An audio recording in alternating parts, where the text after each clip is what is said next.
Alright, so today's the release day for Trials of Fire 1.0. It's very exciting. Um, 200% bonus to power resilience, that's terrifying. So this is update notes. But yeah, today I'm going to be trying to cover the new content from as many angles as possible. I'm going to try and think about, making sure I want to make this accessible basically to three groups. One is new players, obviously. I want to explain, or if you're interested in the game but you haven't played it. So I'll be describing a fair amount of basic things early in the video. But I'm also going to talk about changes to things for people who are coming back from early access, from various points of early access, and are curious how the game's changed. And I'm going to be playing on max difficulty, so I'll also be talking about some higher level strategy things. So if you have been playing but aren't sure how to, sort of push your play to the next level, maybe there'll be some advice in here for you as well, because I will be playing on Cataclysm 10. And talking about some of the things that really work at that difficulty. But I'm also going to be trying new builds, so I'm probably going to die, because I'm not necessarily going to be as efficient as I should be, which is kind of necessary a lot of the times at this difficulty level. There's a huge list of changes. I'm familiar with most of these, because I've been playing in a beta branch to help them. They wanted to make, I think a lot of updates for the release. There's a couple things that are new even to me. But we've been trying to help them balance out a couple of things and the new character for full release, because I think they wanted to have surprises for most of the community to get everybody excited about release. So, fortunately, a lot of the changes I'll be familiar with and I'll be able to talk about in depth. Some I won't, though. Okay, so this is a nice quality of life improvement. I'm not familiar with this. It looks like there's a new button that lets you look at starting decks and stuff like that. So that's really cool. So, let's see. What was it I want? I want to see if I have the new character unlocked at the start. So I did. Good. So I'm going to play this guy. So I'm familiar with him, but I'll be talking a lot about what he does, because he's going to be new to pretty much everybody. He's new as to 1.0 in terms of his official release. I'm also going to be playing with the Assassin, because the Assassin has there was a stealth mechanic rework that changed a couple of his cards and his playstyle, so I'm excited to sort of try that out. And then, who do I want as a third character? Let's see. And I'm going to wait to explain sort of what these guys do once we're in-game and we can see it all in action. I definitely don't want this anymore. So how am I going to play this? Maybe I should make my Assassin very scary. Let's go with the Warrior.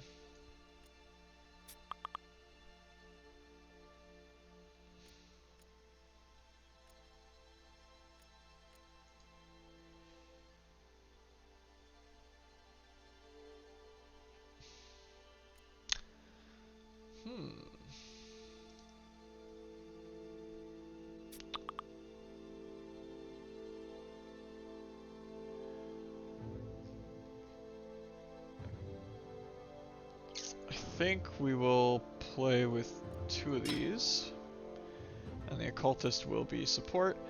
Alright, so let's see how my rivals are doing.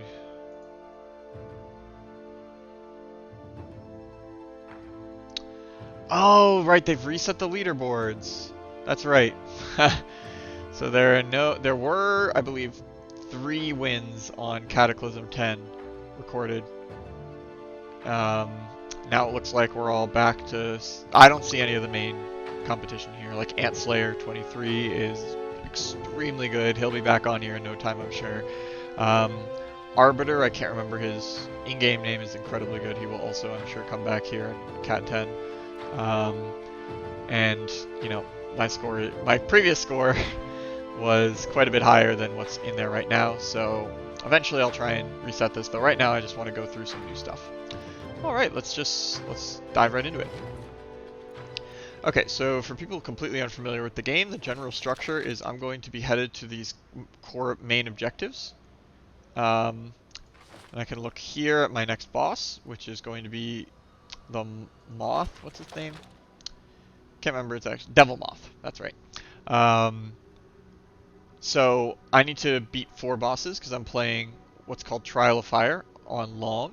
And what that means is that it's basically semi-randomized. There's 3 options at most of the stages for bosses, and it picks randomly from them. And all these little question mark icons are things that I can do in the meantime. And to beat that first boss, I'm definitely going to have to significantly level up these characters and get them new equipment. Because first boss on max difficulty tends to be the hardest part of the game. So I'm going to be taking every fight I can find at the moment. So I think I'm going to clear all of these out because they're right here. So I've got a setting on that, in fact, let's see. So gameplay, I want to unlock features.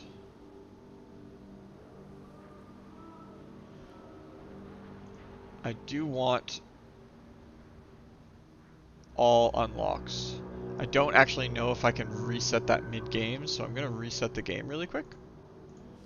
Because I want all of the cards. I want access to all the cards. I find it frustrating when, so basically the default for people, who, it's a good feature. I really like that it's in there. I just don't like playing with it because I've played the game a lot, and I've played the new character in particular. But basically, checking that, there's a couple things I'll point out to actually new and veteran players who don't know these things are a thing. The things you want to check are, I guess I can uncheck intro movie, not that it matters. Unlock features means that basically the most important thing for me is that I won't have to unlock class cards. So usually you have to level up the class to get new cards. There's a couple of reasons for this. One, it's to keep you coming back for new content. But 2, for newer players, there's going to be less overwhelming option of cards for any given character. So you won't have to try and decide from a billion different cards which ones you want. So there's reason to play with it on if you're new. But if you're a veteran or you just want all the options right now for a character, then you should check this. Story choice spoilers is the other big one though for checking on, which is it tells you the distribution over outcomes for events. Otherwise, this is, if you like the more immersive experience where it feels more natural and you don't know what you're going to get from these encounters, then you should keep this off. I think it's off by default. But I check it on because I like to know what I'm getting. I've seen these events many times, so I generally have a decent idea, but I still like to know exactly what the odds are. Okay, sorry for the reset, but it's basically the same thing. So I need to gain a bunch of levels. Actually, what's my new first boss? Devil Moth again.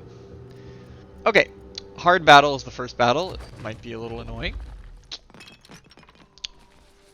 3 slavers. Okay, so one really nice feature of this game that I'll point out to people, when you haven't seen an enemy before, the deck will be all question marks, but after you've seen the cards in their deck, you can spoil what's left in their deck. This is though it says known cards, they'll show a discard, I'll show it in a minute, but this, you don't know what's in his hand, certainly, but you do know what's left in the deck, and this is very useful.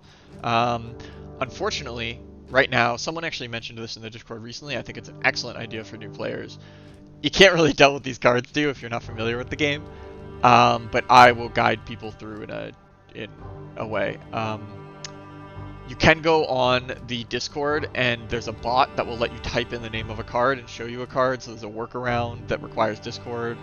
But hopefully at some point they will let you move your mouse over to these cards and see what they do. You have the same feature, and it would be nice if we could see those cards, but the devs are super responsive, and now that someone's brought it up, I suspect it will eventually make it in. Right, okay, so those are some cool things that you may not have known even if you've been playing the game. How the game works, and what you'll learn in the basic combat tutorials, basically, there's this tactical map that we can move our characters around on, and we have hands of cards for each character. Now, I can discard a card by either right-clicking it or dragging it to the recycle shrine, and that gives me willpower for each card I've discarded. I can also take them out of the shrine until I spend them. So, basically, when these all have costs in the upper right corner, and I would need to discard 2 other cards to be able to play this. Alright, so the general archetypes of these characters are, this is a melee tank, this is a melee ranged hybrid damage dealer, and this is a sort of self-harm support or magic damage dealer. So this is going to be new to a lot of people. He's really cool. This is an incredibly strong. Every character has a power. There's two types of cards. Basically, there's powers that stick on your character, like so. So now this character has this ability until the power is stripped. I'll talk more about that later. So if I lose this power, that can happen. But until I lose the power, I have this ability. And then there's other cards that like attack and do things instantly and then they're gone. Give stealth, things like that. So the things to keep, one thing to know about each character type is they all have a card like Punish or Adrenaline or Penance, which are willpower cards. They generate willpower without discarding cards based on stuff you do. So the Warrior is going to get a melee damage, will gain 1 willpower every time she plays a melee damage card. But you can also put powers on other characters. You can undo by clicking Recycle Shrine. Oh, they have a nice little icon for that. I've never noticed that before. Maybe it's new. So I can click this and it'll undo it. But yeah, you can put powers on other characters. So one thing I can do, since this might become my melee damage carry, I may end up playing Adrenaline at some point on the Assassin, so that he's generating willpower when he's playing melee attacks. Let's see. So I have a sticky situation. These guys have a very annoying ranged attack card. Mostly they're melee damage, but they have Reel In, which ranged attacks you and then pulls you towards them.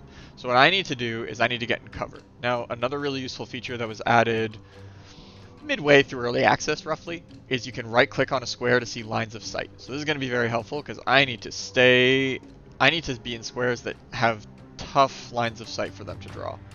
Here is a very good one, if I can reach it with somebody. Here's okay. It's not great. One of my characters just may end up in a nasty situation. Unfortunately, I would love to switch the locations of these two characters because he has stealth, which is going to mean that he's not going to be targetable by ranged attacks. All right. For people who the main new thing though is Occultist, noting Penance is really cool. Unlike this, which gives for melee damage, this gives for when you inflict when you get a negative named effect on your own turn, basically, or when you take damage. So this character can deal damage to themselves and also give themselves negative named effects. Named effects are things like stun, well, stun's not in this game, but like burning, so you're on fire, or immobilized. So he inflicts a lot of negative named effects on himself. Now what I'm going to want to do is mostly defend myself and let them come to me and just make sure that I don't get absolutely destroyed by those Reel-Ins. I don't think I'm going to bother hiding myself because it seems like a futile effort, to be honest. Okay. My biggest concern is the Cultist, because I'm afraid the Cultist is kind of just out in the open here.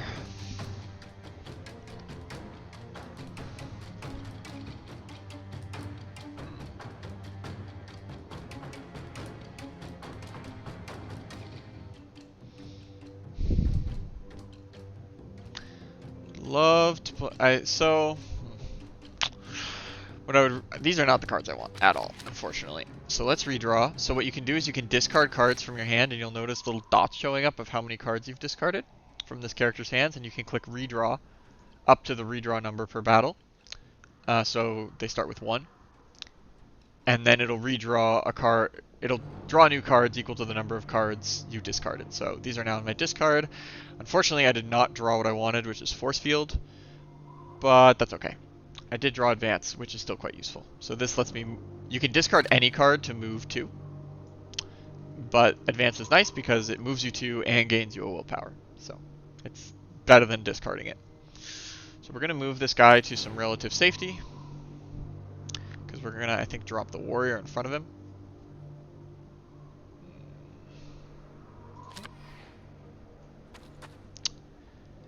And then this character can sneak. And we're going to mostly just prepare for next round. So these are powers that give you 1 willpower at the start of your next turn. And so hopefully this will keep everybody but her from taking damage and give me a ton of willpower for the next turn. Oof, that's rough. If she has Reel In, that's going to be very bad. Nope. Okay, very fortunate. So he took a little bit of damage, but it's fine. The most important thing was that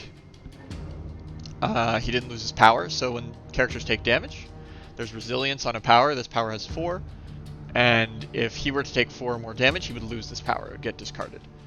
So he only took 1 damage, which is great. How did he only take 1 damage? Whatever. Characters also have armor. You'll notice there's health, which is the max health in this game is 10. And equipment can give you armor, which is essentially temporary health for this fight. So the Occultist hasn't actually lost any health. He lost his 2 armor, which is good. Now we have a fairly favorable situation for him, which is he can do quite a bit of damage to these guys, though he'll have to damage himself a bit if he wants to. Because this will do a cone. He would have to move back, but then it could do 4 damage to them, which would be very, very strong.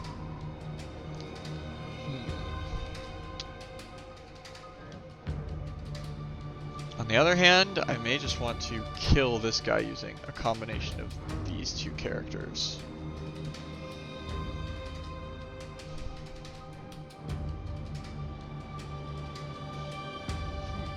Interesting. You cannot end your turn, by the way, until you have 0 or 1 cards left in your hand. That's why I have 4 card hands with these 2 characters, is I kept 1 card at the end of my turn. Very, very important thing to be able to do in this game. The difference between having 3 and 4 cards is very significant. Okay, so I think what we're going to do is we're going to play Punish, which says every time you perform a combo strike, you gain 1 willpower. A combo strike is when one of your characters attacks something. What's the way to put it? When you do a melee attack against something, all other characters around that target that have no other adjacent people will do a combo strike. So for example, I'm going to move to here. Actually, I'll use advance first. Now, if I attack here, he will not attack her because he has another adjacent enemy.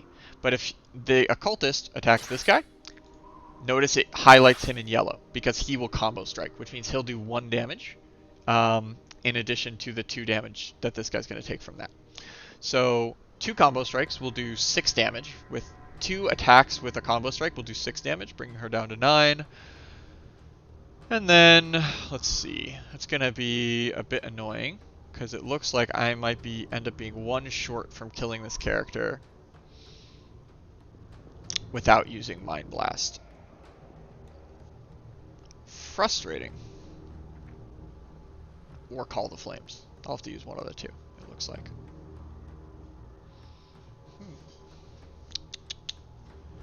What a shame. So I'm definitely playing Punish. It's going to pay for itself, so I don't mind. I do need to decide who I want to play defensive stance on, which is going to be one of these 2 to give them 4 defense for playing their cards. I think I'll probably play it on him, because I think I'm going to Mind Blast to do 4 damage to both these characters. So, let's do that. Let's play defensive stance. And let's start these combo strikes going. Great. 4 defense. That's interesting. Why 4 defense? Why are my calculations so messed up?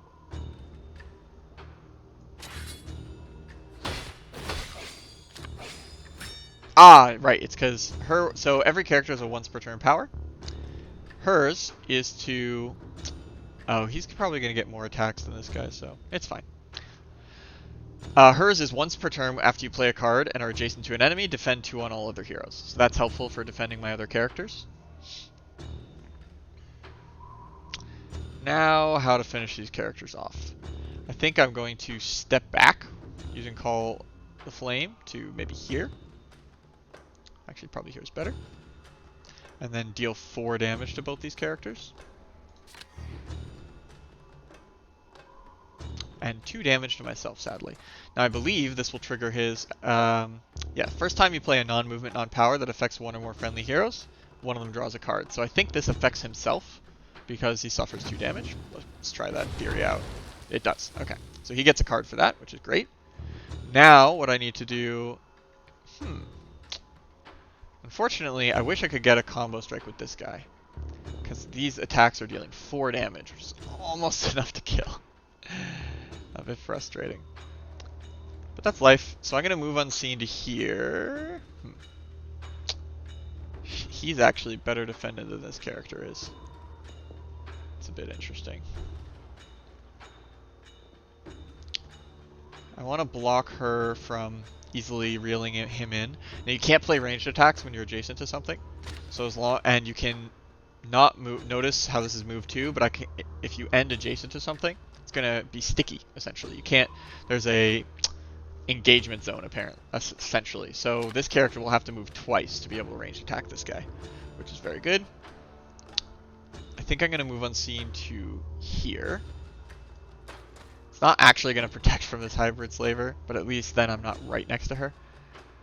Now we can attack for 4. We got another melee attack. I think I'm going to move here. This could hurt if she hits me twice.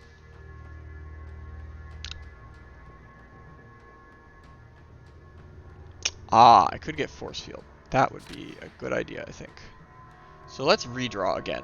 Use his last redraw for the round. You can only redraw once per turn, even if you have multiple redraws. So this character had 2 redraws, but he could only use 1 per round. So we're going to discard this card to give +2 defense to everybody. Going to discard this to kill her. And then we're going to discard this for some extra defense. So now we killed 1 character, which is great because the enemies act like you do, which is, oof, that's brutal. Yeah, I probably should have actually moved to between them to get in her way. So I took a little bit of chip damage, which was not intentional and a bit unfortunate, but that's alright. Okay, so one thing we're definitely going to play is that.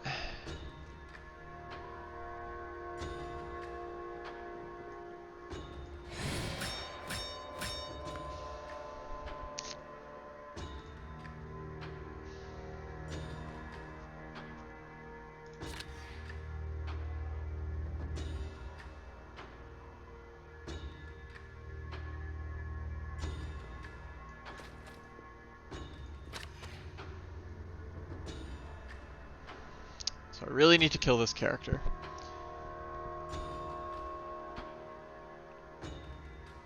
Sneak doesn't help me kill this character, so let's get rid of that. Alright, now the combo strike punish is going to come in super handy here. Because all my combo strikes are going to essentially pay for themselves. So this is going to do, hers are going to do 3 damage, hers are going to do 4. So this is another 6. Ugh. This is not amazing, because I would like to play some of these cards for defense to keep her from getting hurt again. She's the main character I'm worried about. You know, I messed up. Here's what I should have done. I should have moved her away so that she also is combo striking. So let's do that now. Because now I only need to spend 2 cards to kill this character.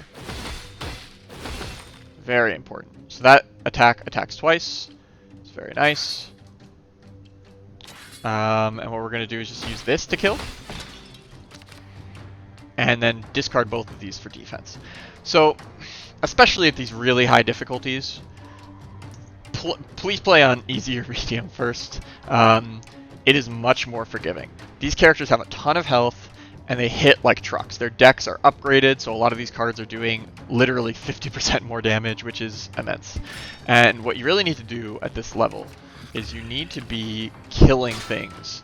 You need to be picking off characters because they play the way you do. They have to discard cards to gain willpower. So even if there's a character all the way over here, that character is a willpower battery. And you got to be very careful of them. Alright. So this looks like a win at this point. Because now we're going to be getting refunds from the combo strike power, which is incredibly strong. And each of these is doing an immense amount of damage. Actually, yeah. So I'm short 1 damage, but what I can do is just move back. It's going to do 2 to his shield, and he's fine. Okay. So one thing I didn't explain is those shields are defense. They block damage, and at the beginning of each of your turns, your defense is halved. So you can't just build up immense amounts of defense and expect it to stick around to guard your health. You can discard any card for 2 movement, like I said, but you can also discard any card, and if they're there at the end of the turn, when you end your turn, you'll gain 2 defense per card.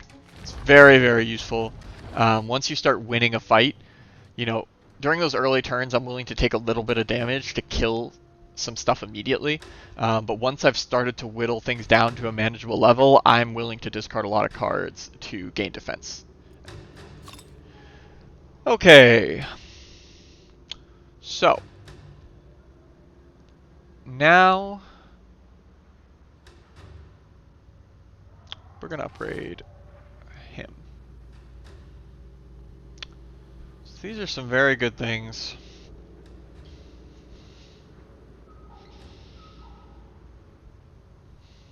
How is Shadow?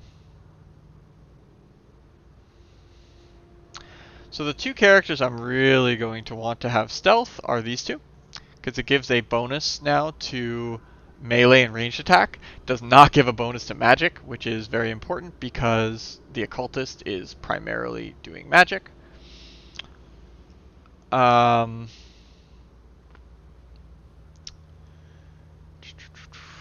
Additionally, he does damage to himself sometimes, which means that stealth is going to bleed off him faster. Oh,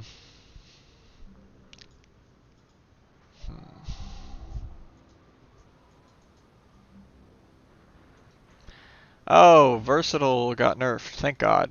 It was really freaking good. This is an amazing card. It got nerfed as well. It used to be melee attack 3. So I'm not going to go through what each of these cards does. I'm tempted, because I'm kind of trying to play around with the new stealth mechanic. So I'm tempted to try out Shadow. Even though I don't think it's all that good.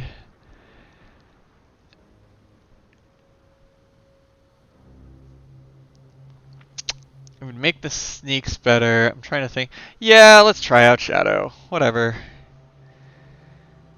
Don't think it's the best idea I've ever had, but you know. I think I can get rid of an advance, because I'm going to try and keep sneak up at all times. It's not really possible with such bad cards to start, but...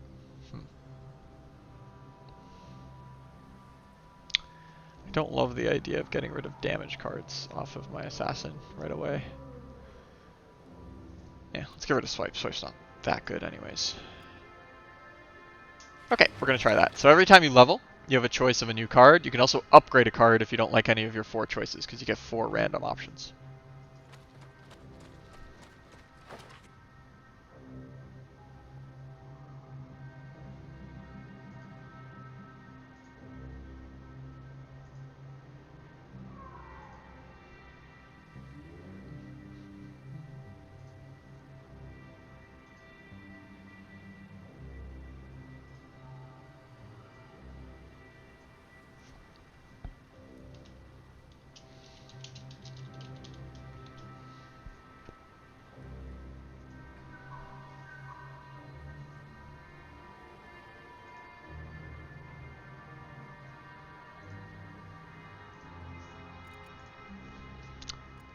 Epic reward. Start digging up graves. I like graves. Epic reward. Legendary reward. I think I know what the legendary reward is, but yeah, I'm going to start digging. We'll see what I get. Oh, that's incredibly fortunate. Soul gem. I should put this on somebody.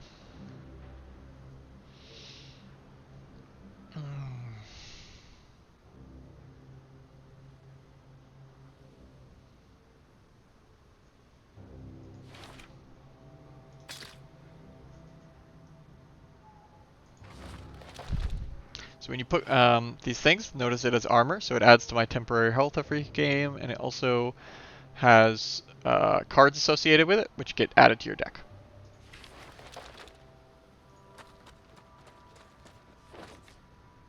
I always buy food. One of the main reasons I always buy food is because there are some events that require food. There's an incredible event that requires 2 food, actually, so.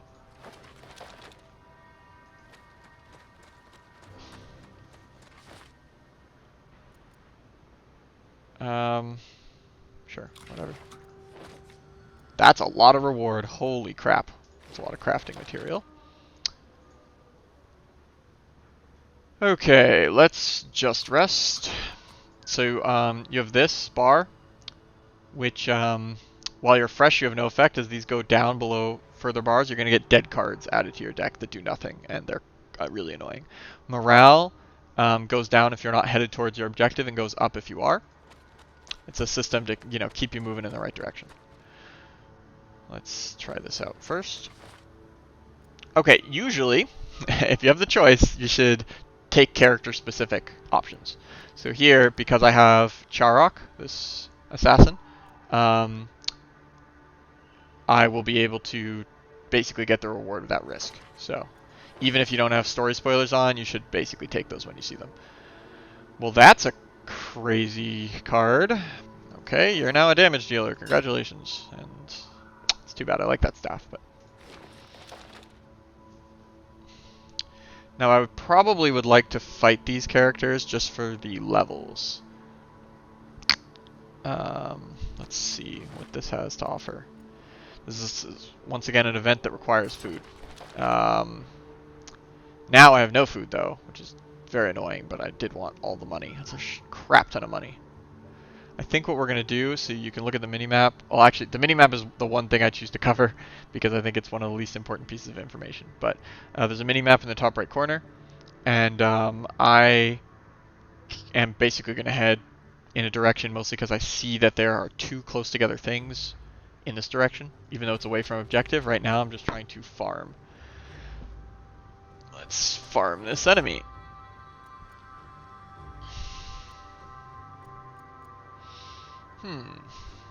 Do I want an unnecessary... This is actually not the easiest opponent. These are kind of annoying. So I could just take the food, especially because I need it. Or I could fight and maybe get food. Because I need the food, I think I'm actually just going to do this. And money. Nice. He's going to follow me, but I need to rest soon, so I would like to get here before I need to rest. And he'll follow me anyways, so I can fight him in a minute. Let's try to enter the ruins to get this fight. Ah, so much easier. 2 of them. Still, I gotta be wary about getting dragged in. It could kill you very quickly.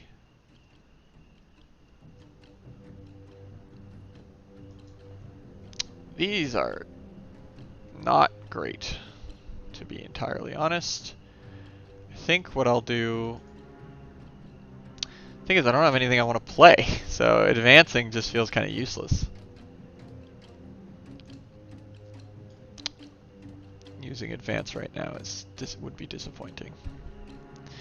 So perhaps I redraw for a fireball. Sunfire also works.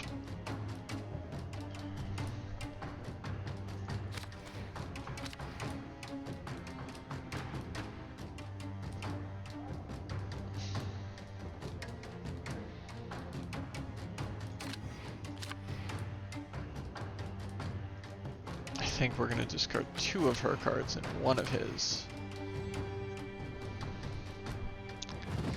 And we're just going to do 9 damage to something. Seems good.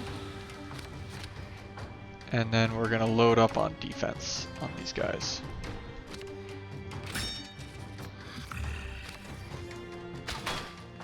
Makes sense.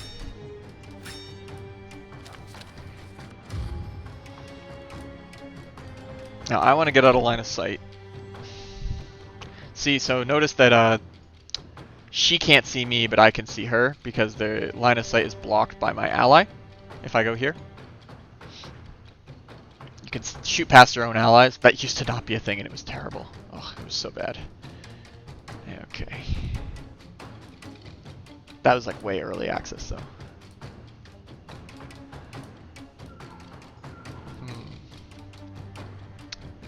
I'd love to snipe this character. They're a little too hardy for that, I think. I think what I'm mostly going to do is stand still and just let them come to me. I'm a little worried about reel in on her and then having two people attacking me, which is honestly probably what's going to happen.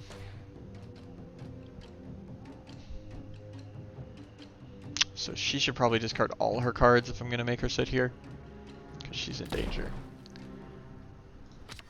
I'll do some damage, or I could save it. They're going to lose half their defense in a second, so it's another option. Prepare. Probably on him, actually. She could move twice and become an issue, but I don't think that's very likely. They don't have any move cards, so she can only move 2 by discarding.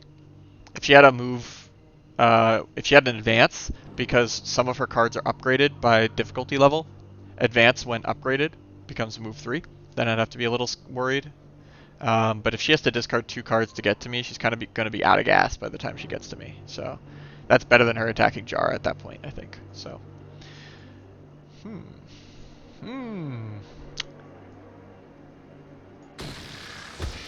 let's do that. And then let's discard this. How much damage can I realistically take?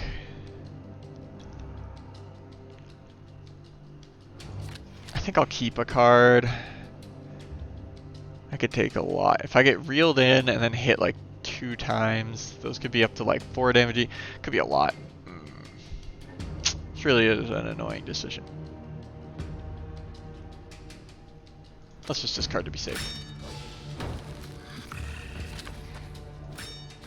Nope, they didn't have reel in, so they're just doing basically nothing. That's fine. Okay. So this is good.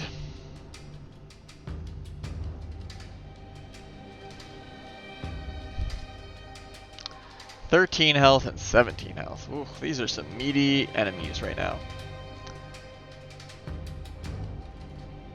She can take 8 from these alone, so at least that is nice. Skulk is going to be very helpful here, because I'm going to, yeah. Okay, so I think what we're going to do is Skulk past.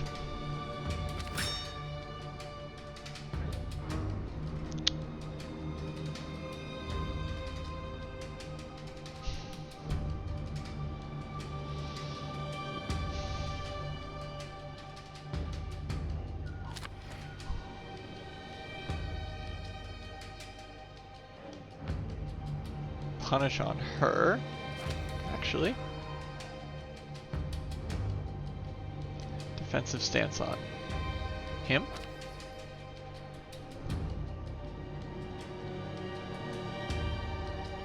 I don't need shadow, the shadowy one.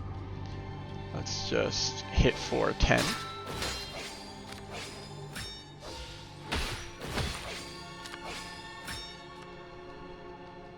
Okay, so now I have enough damage on her to get a kill, which is good. Now I think what I want to do is move here to gain a willpower and... Oh, she already gave 2 defense to all her allies. Maybe I don't need that then. Mostly I just need enough willpower to hit both of them. And I should probably actually do Call of Flame as well. So let's just get rid of that. I think I'm going to run away with her so she can't get hurt easily. Fireball kills that one. And now what I can do, move unseen can't be discarded for willpower because it has the instant keyword. So I'll probably just use it to move adjacent and make it less, like, pretty difficult for her to attack this guy. She would have to move and then discard and then reel in, and that would be her max damage. So what I should do then is discard this. So burning means that when you suffer magic damage, you take an additional 2 damage.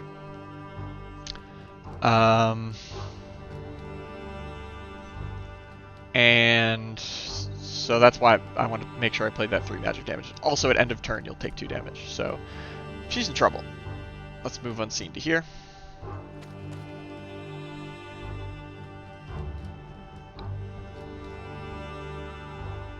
And then discard Penance, I guess, for defense. Remember, I can't hold 2 cards. I can only hold 1 at end of turn.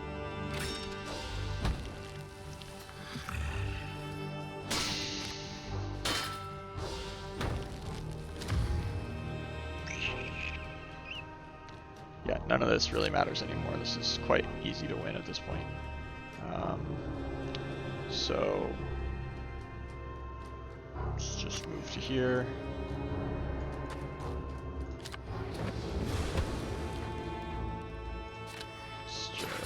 You know what? I'm just going to move next to for the combo strike.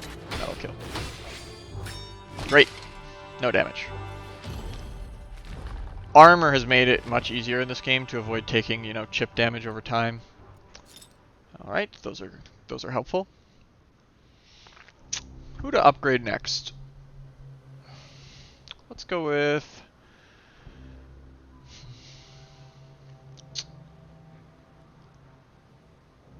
Jara.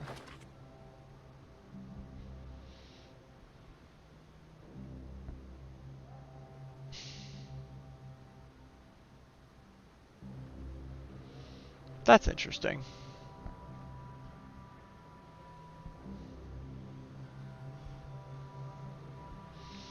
I do like Pommel Strike.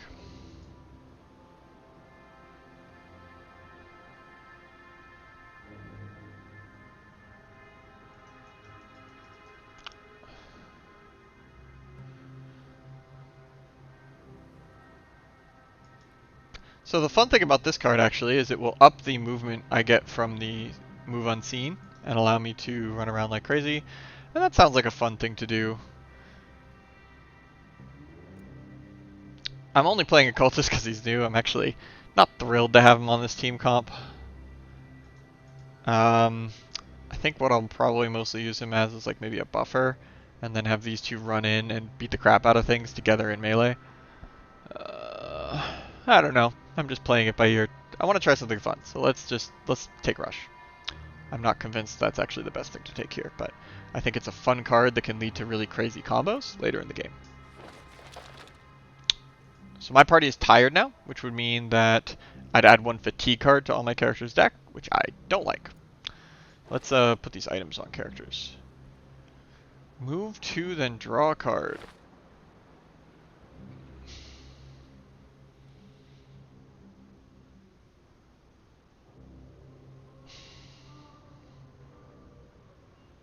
That's interesting. Let's put this on her, because rushing and getting this is probably better than getting Skulk. Because then now Rush replaces itself as well. Though, Skulk lets her get into interesting positions.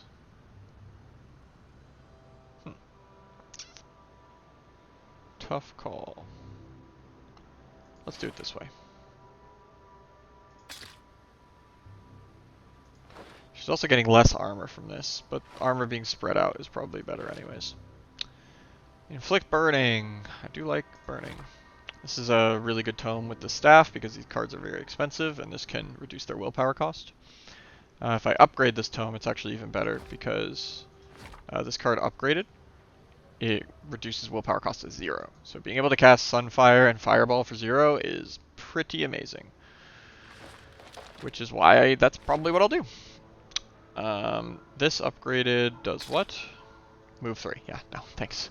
Compared to upgrading the Spark Tome, that's no bueno.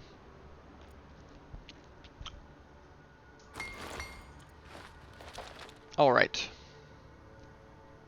Not a bad start. Wavering. That's not great. Need to start heading in the correct direction, says the game. Let's trigger this guy to follow me again, if I can. Good, good, good. Let's see if I can buy some new food. This is actually better than using food, hilariously. It sounds like you should use the food, but actually the trait is so worth it if you get lucky. Injury, don't care. Awesome. That is what I'm looking for. Move 5, then draw a card. Jeez. Okay, so this is very good with Rush, because Rush is going to make it free to play. So we'll put it on her. Heavy armor can move to Occultist. Now I do have an injury.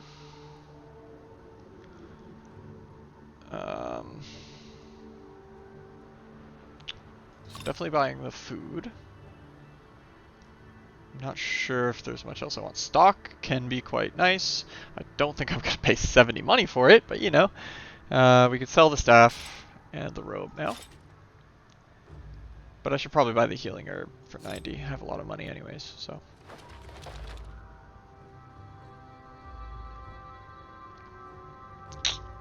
Okay, yeah, let's get in a fight before we follow the road any further.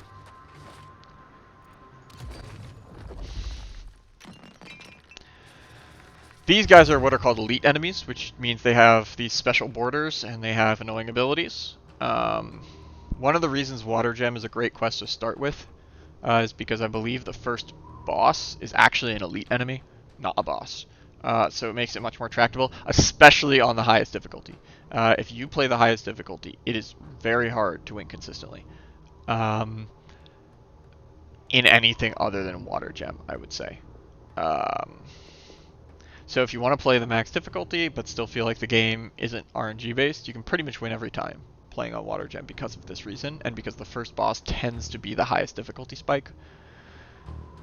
Okay, well I got incredibly lucky because I'm going to Spark and then Fireball that guy. Let's see.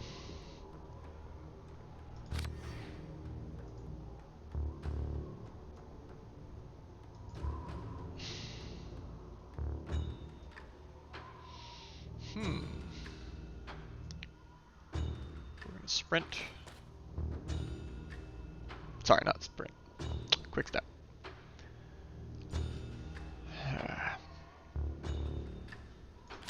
Let's drop that card. Or you know what?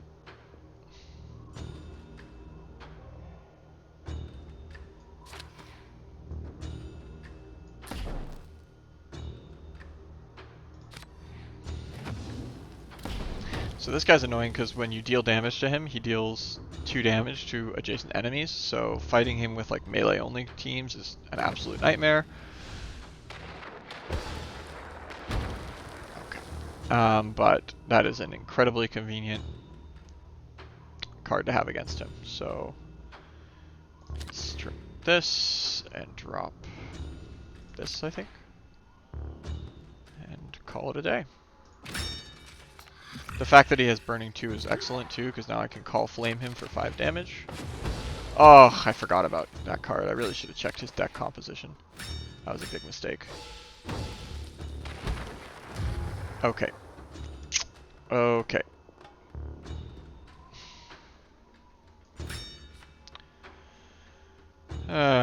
What a pain.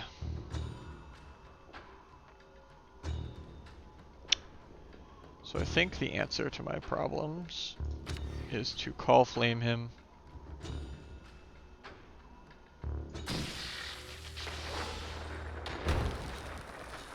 And then use an improvised attack.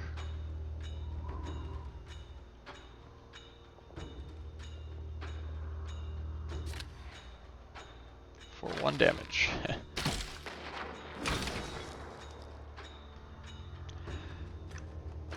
Now I think these guys are basically going to stay put because he's not going to want to move into here or he's going to get combo striked to hell. I think I mostly just want to make sure I don't take more damage from burning. Now these guys don't have any magical attacks, so I don't have to worry about them triggering burning multiple times on my turn, which is good.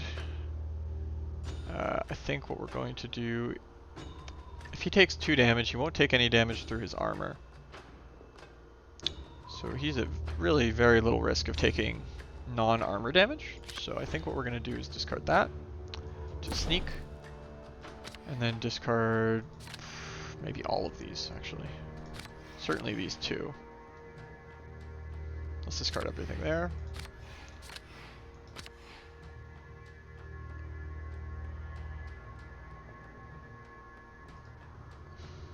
Let's discard all their non-injury cards. Injury cards don't give you defense when you recycle them. So I'm just going to keep it in, but they do give you willpower, see? So I think I'm just going to keep it for the willpower next turn and discard everything else. The reason I want a lot of defense on her is because it was possible this guy would move here and this one would move up to there for combo strikes, but okay, that's fine. We're going to want to retreat and kill this one, basically. Oh, right, I forgot the burning would remove stealth. That's rather frustrating. And an oversight by me.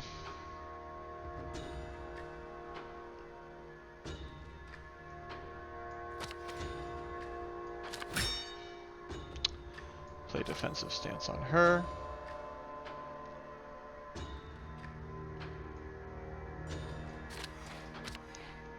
We're gonna do a quick Sunfire. And then a double strike should bring us home.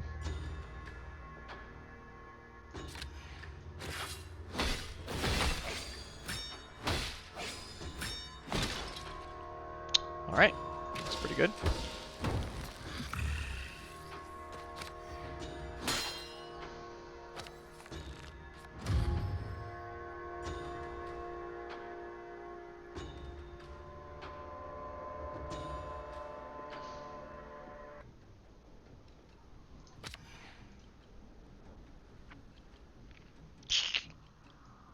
I think we're just gonna do this by combo strikes.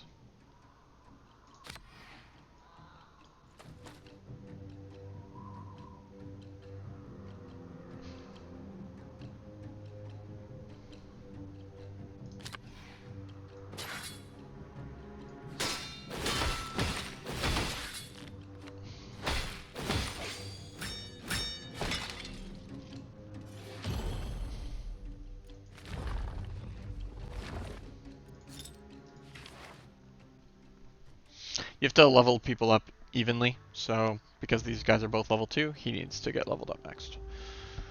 Okay, so this is a horrible card. Do not take it. It's way too expensive for what it does. Blood Magic is situationally good. Unleash is actually incredible. If you're playing him as a magic damage carry, Unleashed is just awesome. Offering, though, is probably what I'm going to go with. Oh, it got a slight nerf. Not a huge nerf. I mean, it's still a very, very good card, but I think I might actually get rid of Mind Blast here. Not a huge fan of, especially because I have so much combo strike and melee synergy that that the swipes are not actually useless. They can be quite good. So let's get rid of Mind Blast. Is that really what I want to be doing? Though Mind Blast affects myself, so it does give me my card draw. Pain in the butt. Let's get rid of a swipe, whatever. Decisions.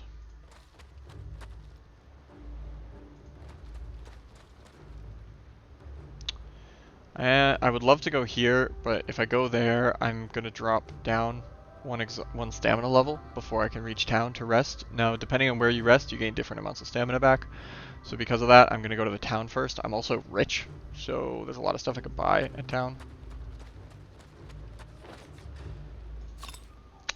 Such as these two.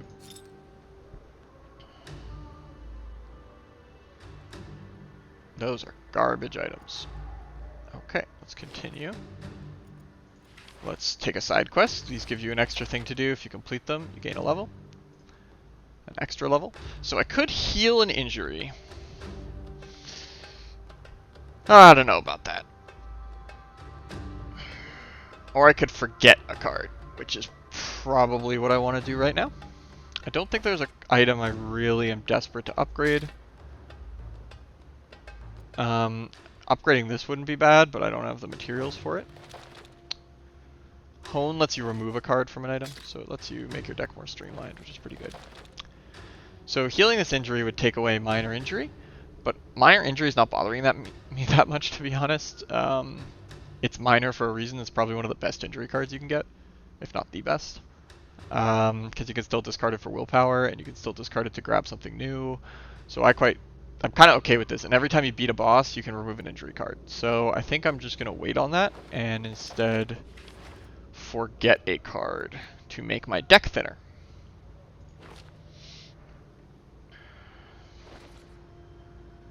There's quite a few ways to do this.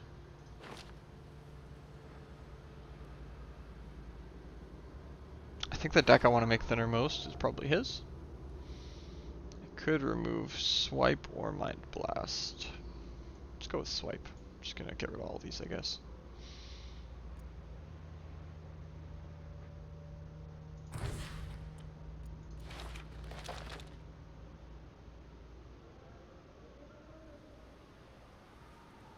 So now I would like to go to the side quest.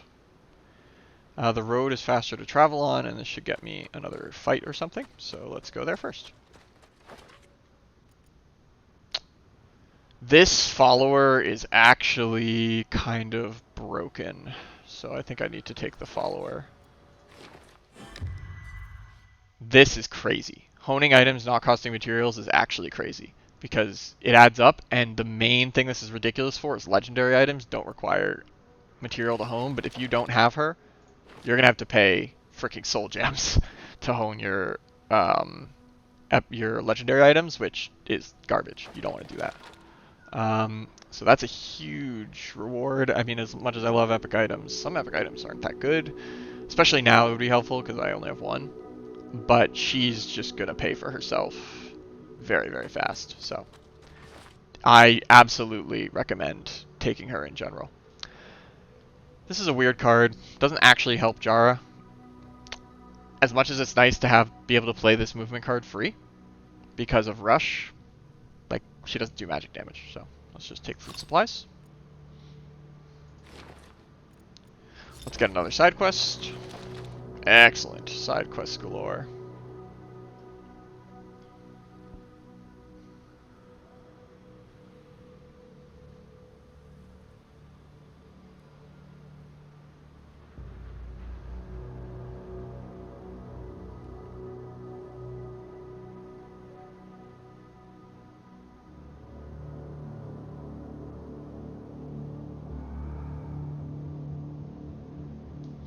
Alright, let's finish this side quest.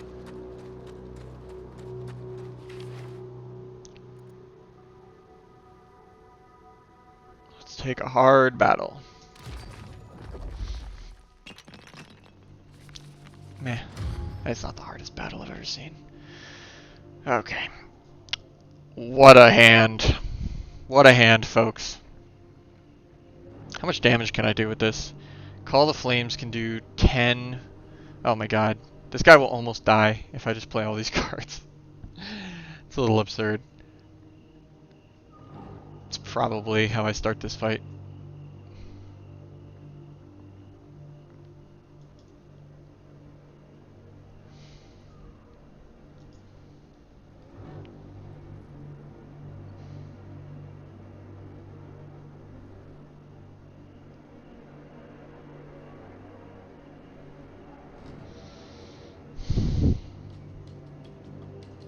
Okay, I want to stay out of ranged attacks, so let's actually look at their decks really quick. Yeah, she has a lot of ranged attacks. He's in an amazing spot. Like, they're going to have to move here. I guess I could move to block line of sight to him. That's not a terrible idea, because he's going to take 2 damage to himself. I don't want him to take any more than that. Pinning shot would be annoying, because it's going to make it so she can't move. Now, the wizard is the biggest problem, and I can't instantly kill him. It's mostly going to suck if he draws Call Lightning, because if he draws Call Lightning, what he can do is accidentally smack Occultist. So that would be a bit of a pain. But I think I do want to try and kill him as quickly as possible. So he'll drop to 50, he'll drop to 5 damage to kill him. Is there anything else I can do to end him? Probably not, unfortunately. Oh, Sunfire. I think if I had Sunfire, I wouldn't even have the ability to play it just because of the immense cost. So let's move this guy up. And gain willpower. Move her to here. It's kind of interesting. Maybe I should rush. And then I could get to him immediately. That could be kind of fun. It costs 1 to draw a card that I could then... Let's do it. Let's rush. It's kind of funny.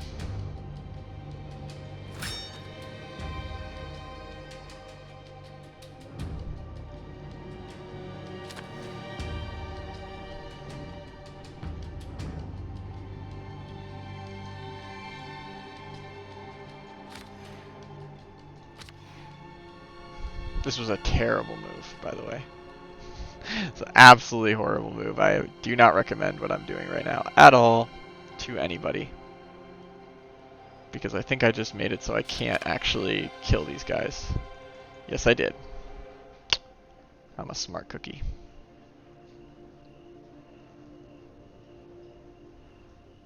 Why am I so stupid? Why did I do this?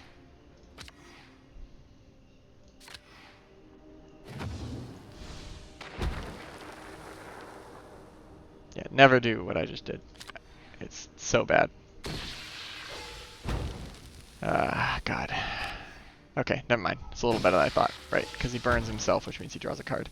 Still, this is a horrible idea. Like, they're just there for no reason now. You should make people come to you. Make enemies come to you. Don't do something nearly this stupid. I'm honestly lucky she's not dead yet. Now she's gonna die. There was no reason to do that, honestly. Like, why would I want to be over there? Doesn't make any sense, to be honest. So, that's what you get at a high difficulty when you do a really dumb thing.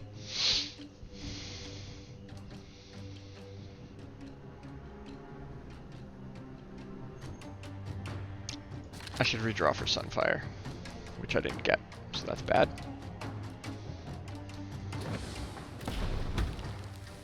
Oh, great. That's helpful. This will slightly redeem me, but not much. I mean, losing a character for no reason is pretty stupid, so... I mean, I'll win the fight in all likelihood at this point, but... Man, was that unnecessary. I would love to gain stealth. I have no redraws on this character. Right.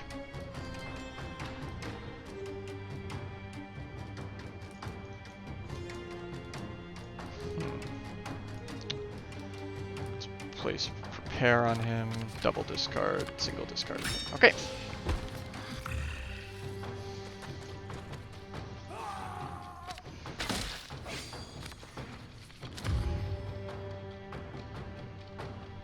He's pinned, he can't move, he's just gonna discard for defense.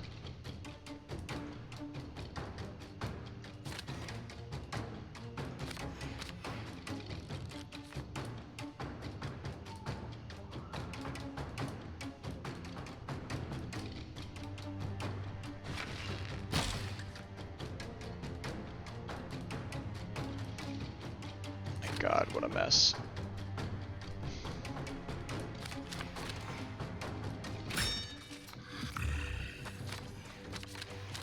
The gods gave me such a good starting hand, and I just threw it away, basically.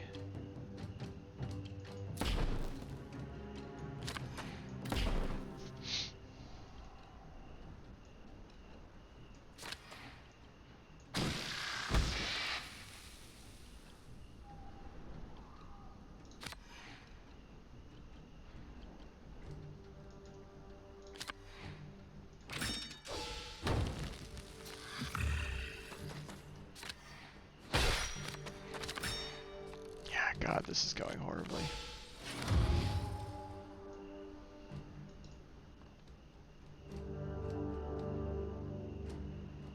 He's weakened, so I'm not even sure. I don't think it's even worth playing these cards.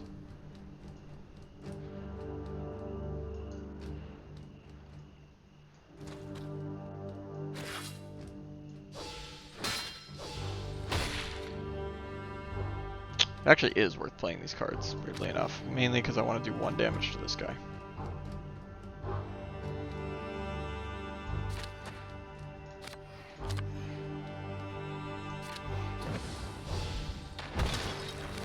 Discard this for defense.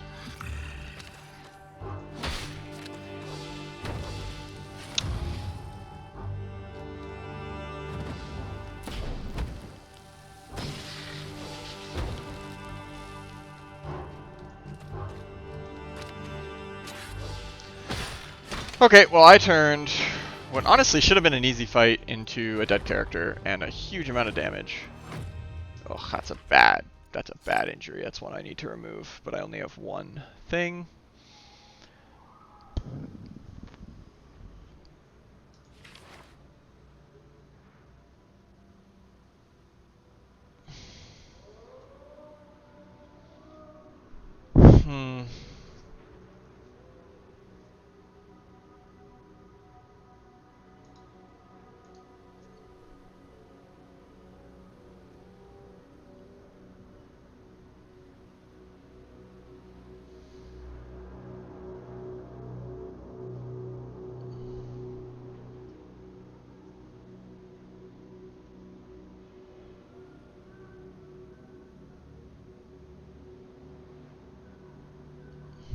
Let's grab this. I've never actually used this card because it doesn't strike me as very good, but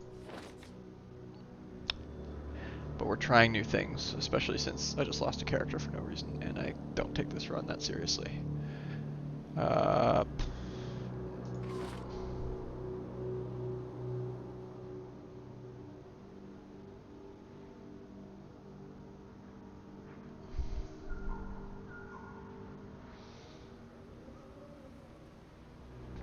That's honestly not terrible given my current situation. I think I'll go for Challenging Stride instead though. Maybe try and do some movement hacks.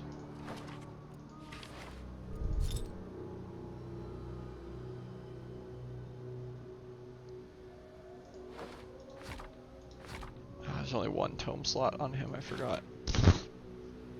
What I'll probably do is get rid of Call Lightning since I can hone for free now.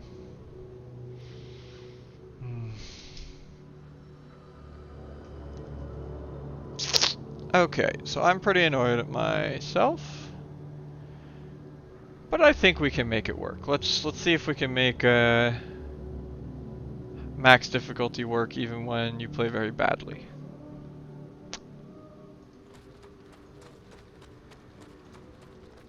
See if I can get lucky and find some healing herbs to buy. The answer is no.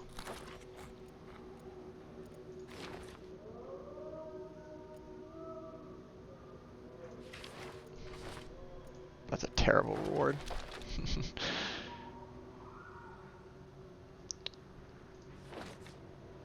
So we can hone this, get rid of Call Lightning, because he doesn't need the magic damage. He needs Rethink. He likes card draw, card management from it. There's no other reason to be using it, really. I could try to buy it here as well before I get into a fight. Yeah, let's see if I can find some healing herbs.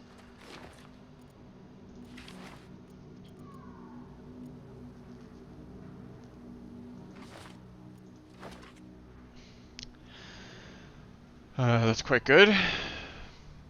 Especially because I can hone it and I don't actually like all those cards.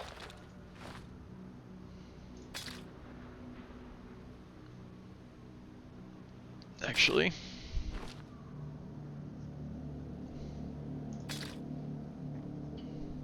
You can't wear it anymore, right? Yep.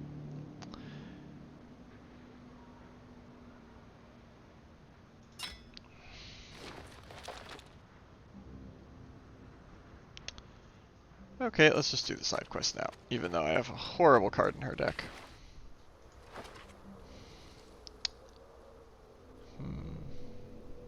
Let's grab Dark Gift.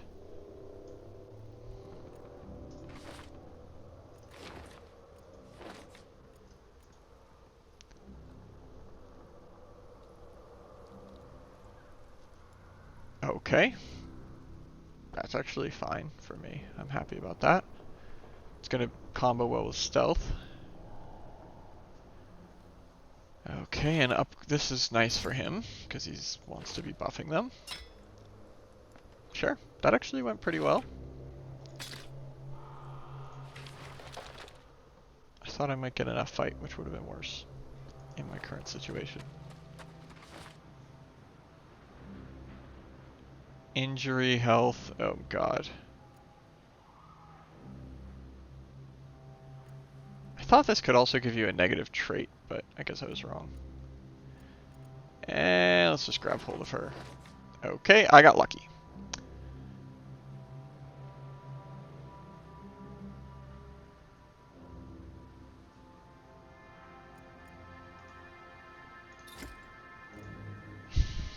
Wow.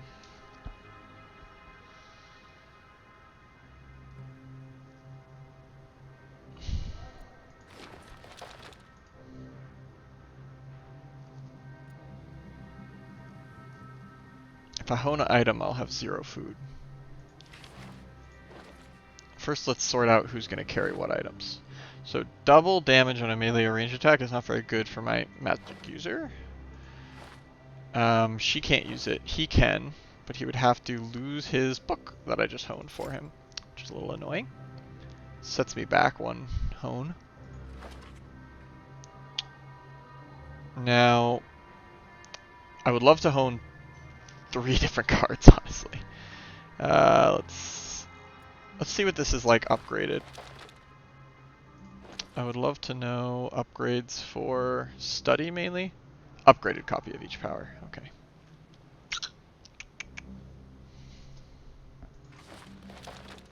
The buff to study makes it a lot more palatable. So I think we're actually okay with everything on this card these days, which is surprising. Mostly, we probably want to hone his cards, actually, so let's do that.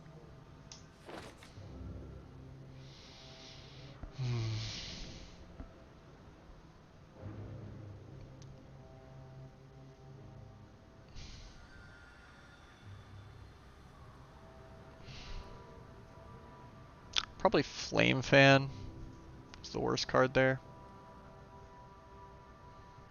Because this one actually has some interesting combo potential. When Charok attacks, he's going to draw a card.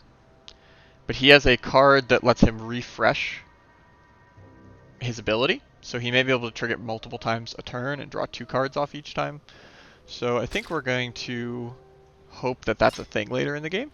That might be... It's nice to look for some broken combo to get through the end game. And this could be... Oh, I rested in the middle of nowhere. Too much talking. Not enough brain usage.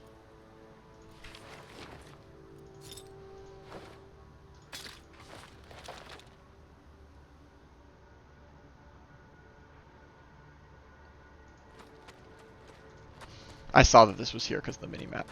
Otherwise I would have headed towards the other one.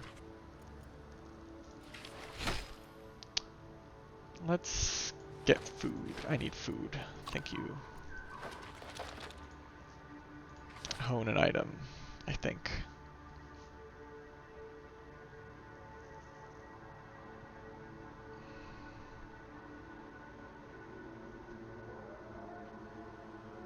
Let's get rid of Cunning Offense. Not a huge fan of it.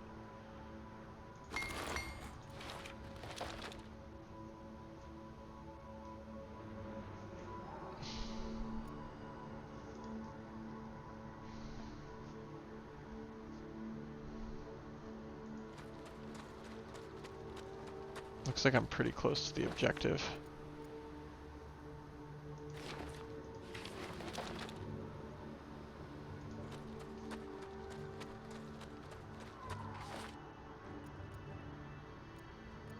Let's just shop. Nothing to heal myself, which is a bit disappointing.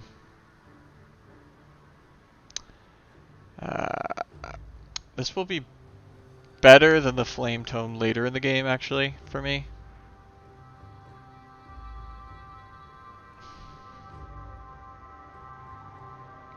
But but a lot of these are pretty useless now. This is useless. So let's sell most of them. Okay, that's a talent refresher, which is actually very good. This is a very good potion.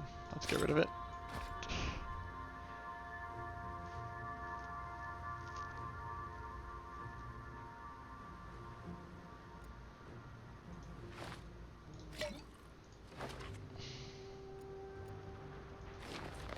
Especially later in the game. I may not even use it yet. We're going to...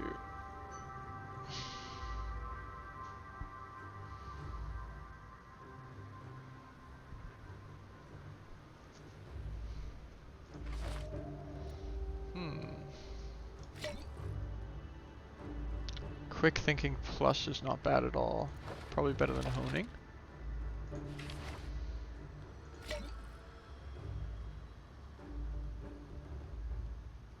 What does this do when it's plus? Reduces cost by 2. That's actually pretty good. A lot better than it used to be.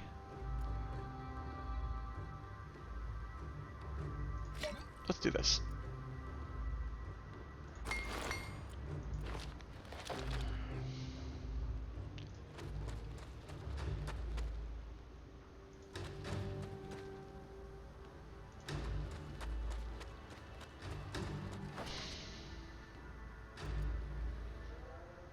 Let's do this. That's depressing. I kind of want to clear all of these before I do boss, but I am wavering already, so I might just do boss. Yeah, I think I'll go die to boss in a minute.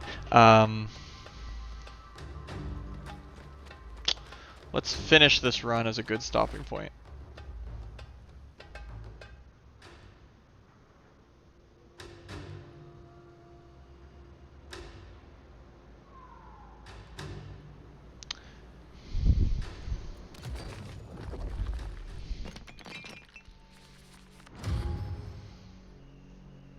Okay. Has to be a card in my hand that I'm just drawing, which is disappointing. This is not an ideal first hand.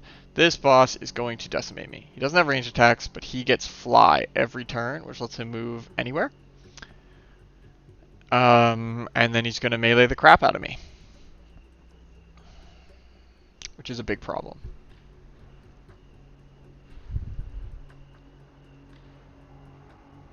I could do sneak, but honestly, it's probably the stealth is probably going to be instantly removed by Devil Moth. So I think what we're going to do is just hunker down, discard a lot of crap, and get ready for some pain, because he's going to head my way anyways.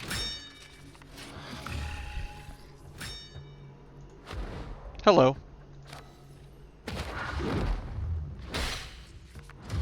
Oh my goodness. Yeah, see, I'm in serious trouble now. So what I can do is I can spark and then hit him with Sunfire, which is going to be actually an immense amount of damage. It's going to be very good. And then I can rend him for double damage from rend.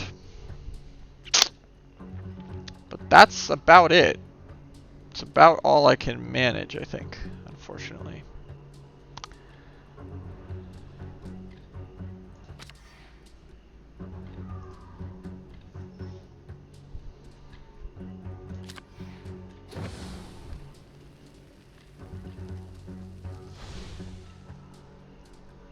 I could take Goad, which is a fairly good... Yes, let's grab Goad, actually. So, she's probably going to die, and I'm mostly just going to accept that, I think. I'm going to discard these two, see if I draw anything interesting. Bash is very useful. Making a boss discard cards is very nice.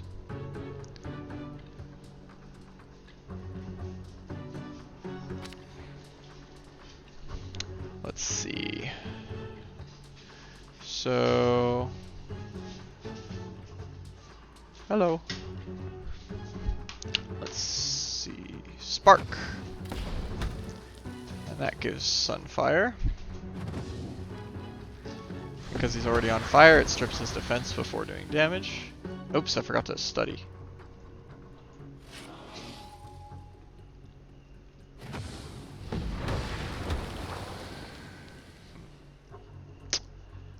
don't really have the points to fireball again, which is probably fine.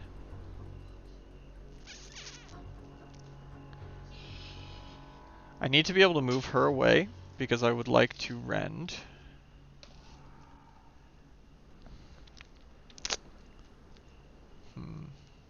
I wish I could increase the damage by more than just 1 so that I could make him discard 2. Do I have any ways to do that?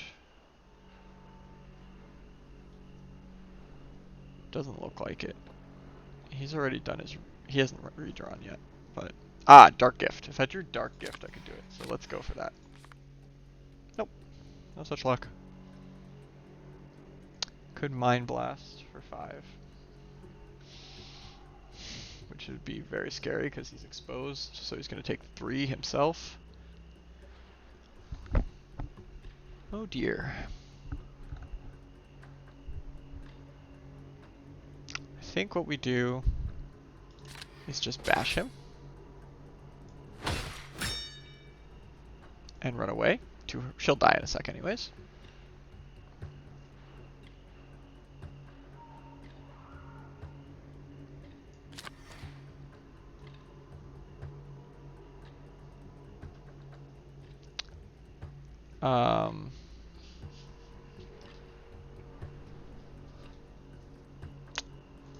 Let's go here.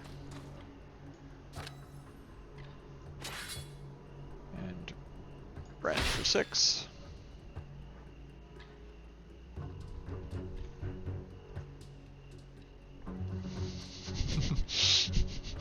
We have a visitor. Hey, doll. Welcome to the back seat.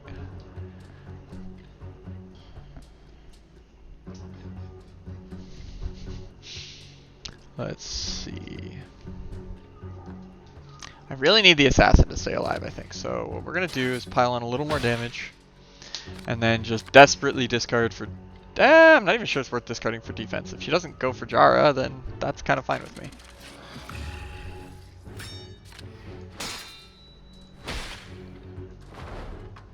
Okay.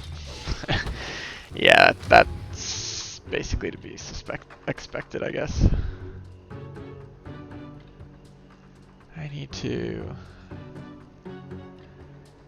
I need damage control.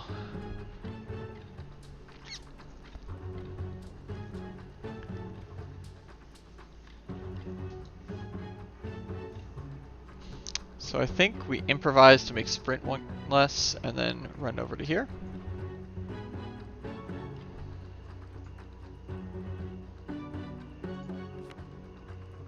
Perfect aim, huh?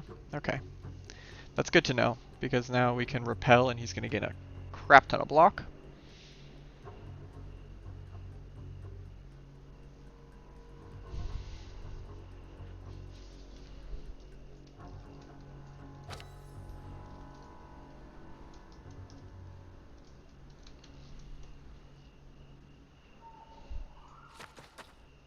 And just shuffle 1 back in, huh?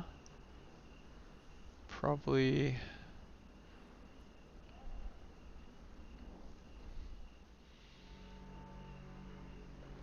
punish.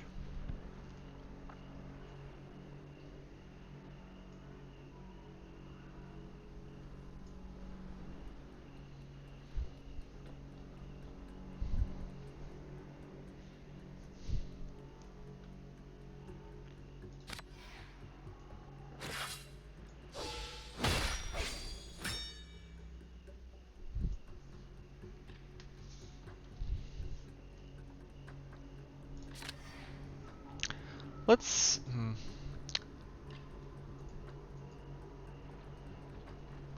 So I think I don't want to be particularly close to each other,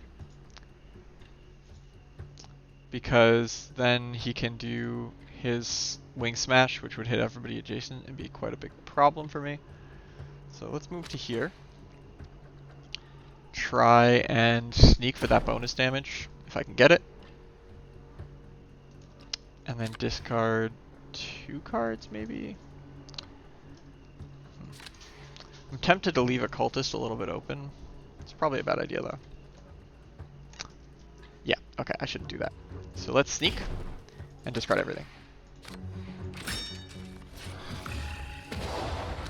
That's bad.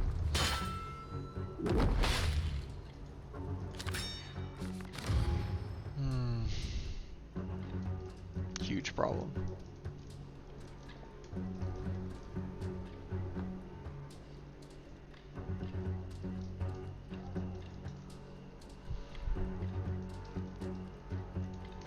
Okay.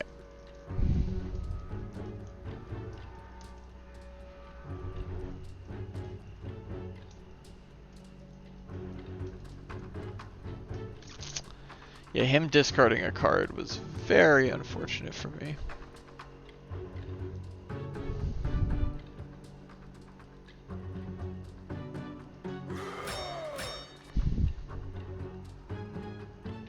I could destroy punish.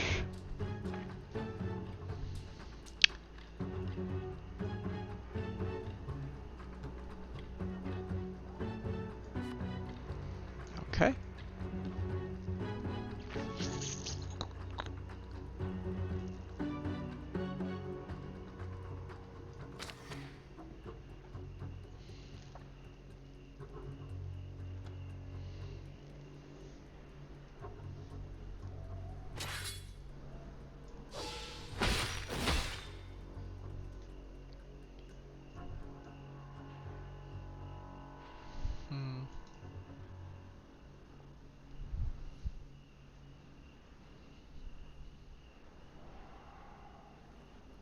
Could redraw everything. That's probably the best idea. Oh, that's not the best idea. Turns out. Let's destroy minor injury. This looks bad.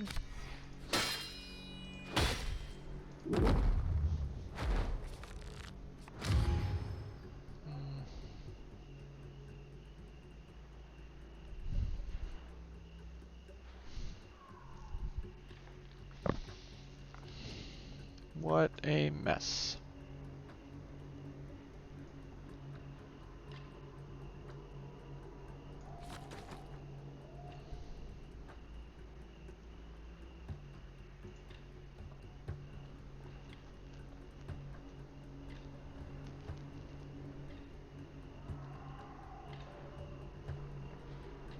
Refreshing my talent is totally useless, which is a shame. I think what I want to do is Dark Gift first. Get rid of Shadow. Now I have an attack, which is much better.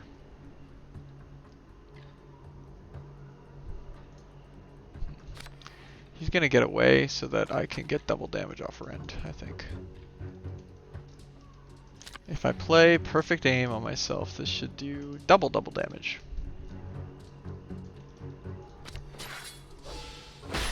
Oh my god. Okay, so that was huge. Let's see if we can just barely close this out.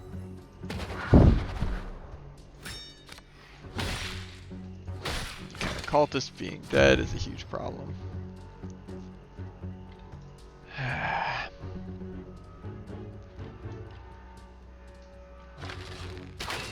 need to draw a card, basically. That's the only reason to do that.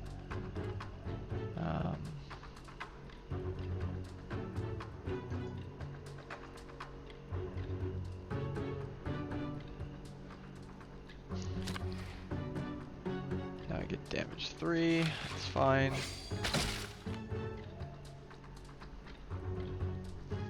I think we just discard both of these. I would love to study Goad, but I think it's just gonna get stripped from me next turn anyways. Yeah, that's game. Alright. So I made a couple of major mistakes in this run. As is typical, losing at first boss is where you're usually going to die in this mode at this difficulty level. But hopefully that showed you guys some basics and also some of what the higher difficulty levels have to offer. And yeah, I'll be doing some other streams in the near future to show off more of the new stuff and hopefully show a winning run of this mode where I don't make a bunch of mistakes. Yeah, no problem. Feel free to ask questions in chat. I have chat up on the other monitor, so I'm happy to explain various things or yeah, just answer any questions with respect to the game or the run through that you have. So cool. Feel free to subscribe, and it'll let you know when I'm playing again. I'll also probably upload, once I have maybe like full runs, I'll probably upload some of those to a YouTube, and I'll link that in on my Twitch channel as well. So if you stop back at a later time, you can either see the recordings on here for like, I think 60 days they stay up, but I'll also upload some to a YouTube, which I'll link here. So check on back.